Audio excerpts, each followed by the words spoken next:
शिक्षा आपके द्वार, पढ़ी लिखी और बनी कुशल, ज्ञान वाणी का उद्देश्य सफल, ज्ञान वाणी।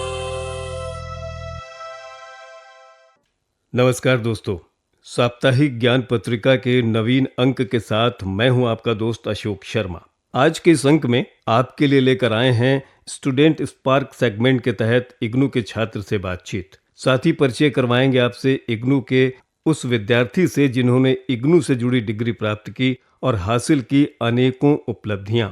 यानी आपसे अपने अनुभव साझा करेंगे हमारे अद्वितीय विद्यार्थी। साथ ही ओपन माइक सेगमेंट के तहत आप जानकारी प्राप्त करेंगे इग्नू से जुड़ी जानकारियां। अलावा इसके कुछ मोटिवेशनल यानी प्रेरक बातें होंगी जिससे यकीनन विद्यार्थियों के मनोबल में वृद्धि होगी। इग्नू में चल रही गतिविधियों के अलावा करियर सेगमेंट में आज जानेंगे कैसे बनाएं लोक कला और संस्कृति अध्ययन में अपना करियर, और कार्यक्रम के स्पेशल सेगमेंट में आज आपको बताएंगे क्यों मनाया जाता है विश्व पशु कल्याण दिवस। और अब ये सभी जानकारियां विस्तार से।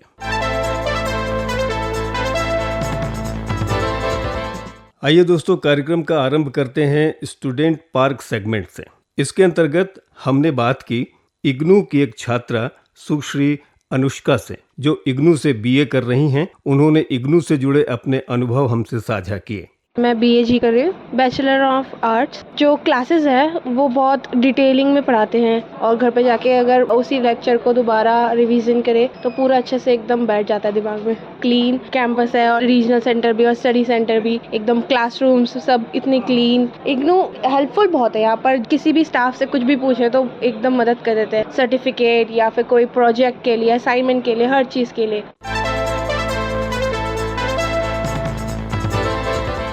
कार्यक्रम में आइए अब बात करें अद्वितीय विद्यार्थी सेगमेंट की।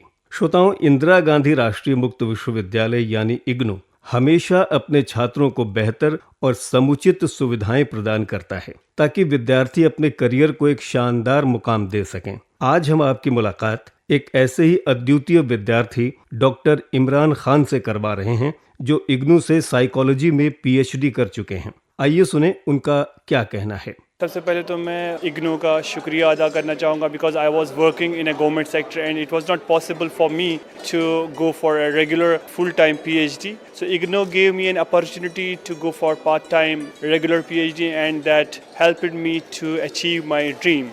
In terms of my journey, it was a very good journey and it was fruitful and I learned so much out of it. And there were many challenges as well, for example, in terms of data gathering and sampling, because the topic which I had chosen was a bit sensitive. My PhD topic was existential concerns, shattered assumptions and alienation in relation to exposure to violence amongst Kashmiri youth. I'm thankful to my guide as well, who helped me all the way, and all the faculty in IGNOU that helped me a lot. So that made my journey easy.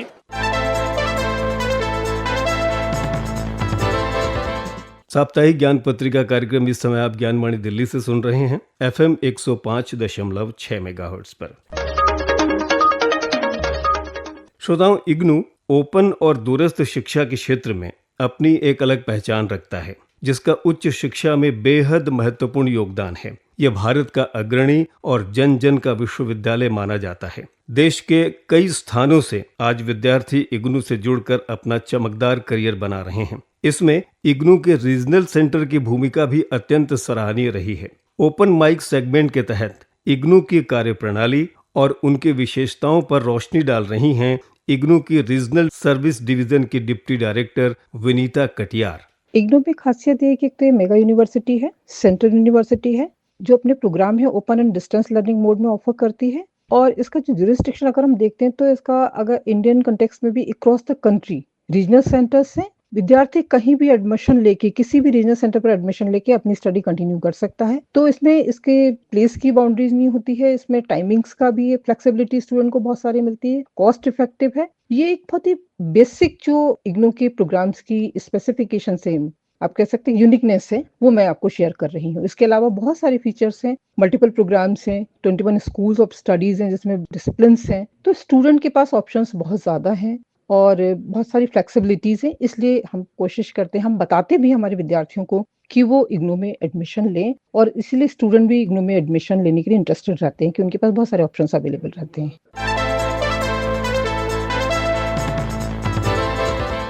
साप्ताहिक ज्ञान पत्रिका कार्यक्रम इस समय आप ज्ञानवाणी दिल्ली से सुन रहे हैं FM 105.6 मेगाहर्ट्ज पर। कार्यक्रम में वक्त है इंदिरा गांधी राष्ट्रीय मुक्त विश्वविद्यालय यानी इग्नू से जुड़ी कुछ महत्वपूर्ण जानकारियों का। Indira Gandhi national open university यानी इग्नू ने दिसंबर सत्र की टर्म एंड एग्जामिनेशन यानी TEE का बदला हुआ शेड्यूल जारी कर दिया है। नए कार्यक्रम के मुताबिक परीक्षाएं 1 दिसंबर 2025 से शुरू होकर 14 जनवरी 2026 तक चलेंगी। इस बार परीक्षाएं पेन एंड पेपर और कंप्यूटर बेस्ड टेस्ट यानी CBT दोनों मोड में आयोजित की जाएंगी। exam.ignu.ac.in पर जाकर आप परीक्षा फॉर्म भर सकते हैं। जो विद्यार्थी पहले से स्टूडेंट पोर्टल पर रजिस्टर्ड हैं वे सीधे लॉगिन कर फॉर्म भर पाएंगे, जबकि नए विद्यार्थियों को पहले रजिस्ट्रेशन करना होगा। परीक्षा फॉर्म भरने की अंतिम तारीखें बिना लेट फीस 6 अक्टूबर 2025 तक है। अधिक जानकारी के लिए इग्नू की वेबसाइट लॉगिन करिए www.ignu.ac.in।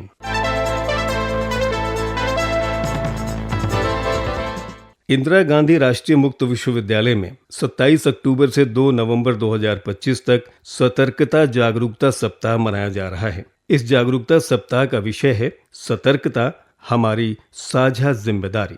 इग्नू में सतर्कता जागरूकता सप्ताह का आयोजन भ्रष्टाचार के विरुद्ध जागरूकता फैलाने और सार्वजनिक जीवन में नैतिकता और पारदर्शिता को बढ़ावा देने के लिए किया जाता है। ये आयोजन हर वर्ष केंद्रीय सतर्कता आयोग द्वारा आयोजित किया जाता है। इस दौरान इग्नू अपने समस्त कर्मचारियों और हितधारकों के बीच ईमानदारी और नैतिक आचरण के महत्व को उजागर करने के लिए विभिन्न गतिविधियों का आयोजन करता है। इस बार भी 27 अक्टूबर से 2 नवंबर 2025 तक विभिन्न परिचर्चाओं का आयोजन किया जाएगा। इंदिरा गांधी राष्ट्रीय मुक्त विश्वविद्यालय के राजभाषा प्रकोष्ठ प्रशासन विभाग द्वारा 14 सितंबर से 30 सितंबर तक इग्नू के राधा कृष्णन भवन में हिंदी पखवाड़ा 2025 का आयोजन सफलतापूर्वक संपन्न हुआ। इस आयोजन में कहानी लेखन प्रतियोगिता, स्मृति प्रतियोगिता, हिंदी निबंध प्रतियोगिता, हिंदी टंकण आदि प्रतियोगिताएं आयोजित की गईं, जिसमें लोगों ने बढ़ चढ़कर भाग लिया। इंदिरा गांधी राष्ट्रीय मुक्त विश्वविद्यालय में स्वच्छ भारत दिवस 2025 अभियान के तहत 17 सितंबर से 2 अक्टूबर 2025 तक स्वच्छोत्सव मनाया गया। इस वर्ष स्वच्छता दिवस पर राष्ट्रव्यापी श्रमदान 1 दिन 1 घंटा एक साथ विषय पर विश्वविद्यालय द्वारा अनेकों रैलियां आयोजित की गईं। इसके अलावा इग्नू के कन्वेंशन सेंटर में स्वच्छोत्सव के अंतर्गत स्वदेशी मेले का भी आयोजन किया गया, जिसकी थीम थी वोकल फॉर लोकल। इसमें शिल्प, अपशिष्ट पदार्थों से बनी कलाकृतियां और खाद्य स्टॉल आदि लगाए गए थे। इस कार्यक्रम में इग्नू के सभी कर्मचारियों ने बढ़ चढ़कर हिस्सा लिया। साथ ही school of performing and visual arts द्वारा पेंटिंग एग्जीबिशन का भी आयोजन किया गया था।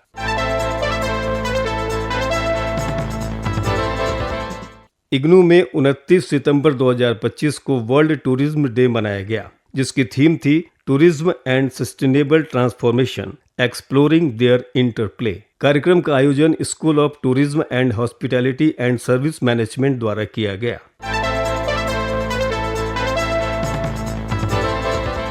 और आइए दोस्तों, अब जानते हैं स्कूल ऑफ साइंसेज के एक कोर्स BSc मैथमेटिक्स के विषय में। अधिक जानकारी दे रही हैं doctor Deepika. This BSc Mathematics program is designed to provide an in-depth knowledge in mathematics while giving the learner an opportunity to explore subjects beyond the discipline. The program code is BSc FMT and the eligibility is 10+2 with mathematics. It is on offer in English medium as well as in Hindi medium. After BSc in mathematics, you may join higher education institutes for further studies, industry, or teaching profession based on your interest and aptitude.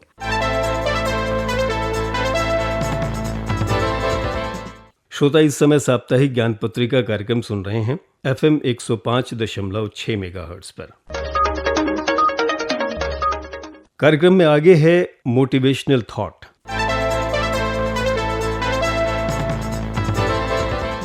हम वो हैं जो हमें हमारी सोच ने बनाया है, इसलिए इस बात का ध्यान रखना चाहिए कि हम क्या सोचते हैं।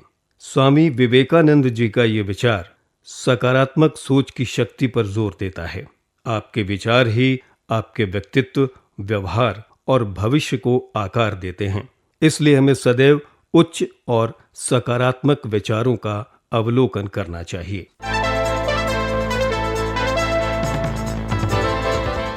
ज्ञान पत्रिका कार्यक्रम आप ज्ञानवाणी दिल्ली से सुन रहे हैं FM 105.6 मेगाहर्ट्ज पर। दोस्तों, आइए आपको बताएं करियर सेगमेंट के तहत किस तरह बनाया जा सकता है लोक कला और संस्कृति अध्ययन में अपना करियर।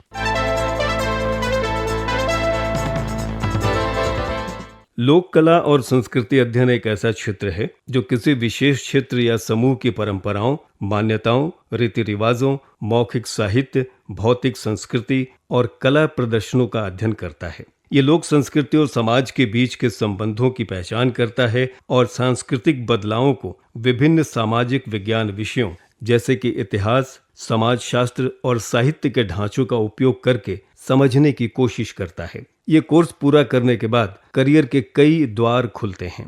आप विभिन्न क्षेत्रों में काम कर सकते हैं। शिक्षण और अनुसंधान की बात करें तो कॉलेज और विश्वविद्यालयों में अध्यापक या शोधकर्ता के रूप में आप कार्य कर सकते हैं। देश भर में किसी भी अभिलेखागार या संग्रहालय में आप क्यूरेटर, अभिलेखागार प्रबंधक या सांस्कृतिक विरासत के विशेषज्ञ के रूप में भी कार्य कर सकते हैं। इसका अध्ययन करने के बाद सरकारी और गैर सरकारी संगठन जो कला सांस्कृतिक से जुड़े हों, उनमें सांस्कृतिक नीतियों, विरासत संरक्षण और सामुदायिक विकास परियोजनाओं पर काम किया जा सकता है। मीडिया और मनोरंजन जैसे फिल्म उद्योग, टेलीविजन चैनल और डॉक्यूमेंट्री मार्केटिंग में लोक कला और सांस्कृतिक विशेषज्ञ या पटकथा लेखक के रूप में भी आप अपनी क्षमता को प्रदर्शित कर सकते हैं। सांस्कृतिक पर्यटन सलाहकार या गाइड बन सकते हैं। इस विषय में पढ़ाई करने के बाद लोक कला और संस्कृति पर किताबें, लेख या जर्नल प्रकाशित करना आसान हो जाता है। तो ये थी जानकारी कि किस तरह आप बना सकते हैं लोक कला और संस्कृति अध्ययन में अपना करियर।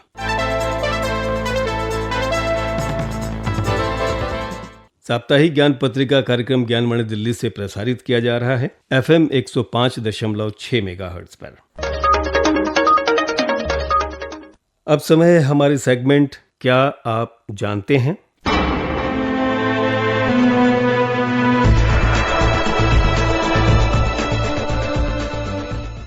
क्या आप जानते हैं आपके मस्तिष्क से 750 मिलीलीटर रक्त प्रति मिनट प्रवाहित होता है, जो हृदय से प्रवाहित होने वाले रक्त का 15 से 20% होता है।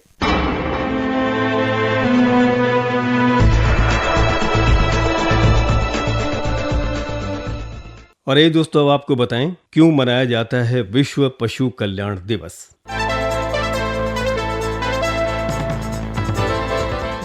वर्ल्ड एनिमल वेलफेयर डे यानी विश्व पशु कल्याण दिवस हर साल 4 अक्टूबर को मनाया जाता है, जो जानवरों के कल्याण के प्रति जागरूकता बढ़ाने का एक महत्वपूर्ण अवसर है।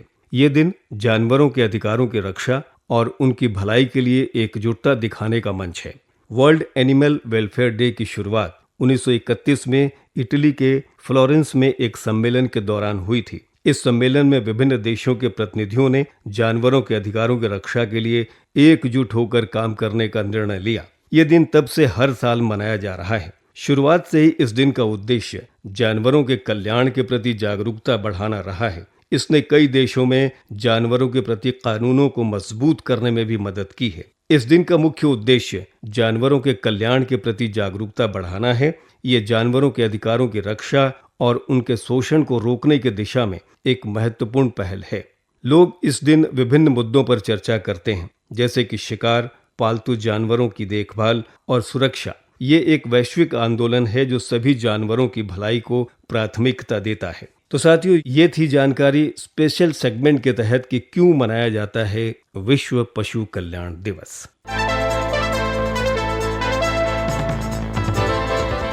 अभी श्रोता सुन रहे थे कार्यक्रम साप्ताहिक ज्ञान पत्रिका। कार्यक्रम में तकनीकी सहयोग रहा PR सैमल का, स्वर एवं आलेख अशोक शर्मा का, संपादन किया सदन लाल ने और कार्यक्रम के प्रस्तुतकर्ता थे कमल कुमार। अगली कड़ी लेकर आपकी सेवा में फिर उपस्थित होंगे। तब तक के लिए अपने दोस्त अशोक शर्मा को दीजिए अनुमति। नमस्कार। ज्ञान वाणी का नव उपहार, पहुंची शिक्षा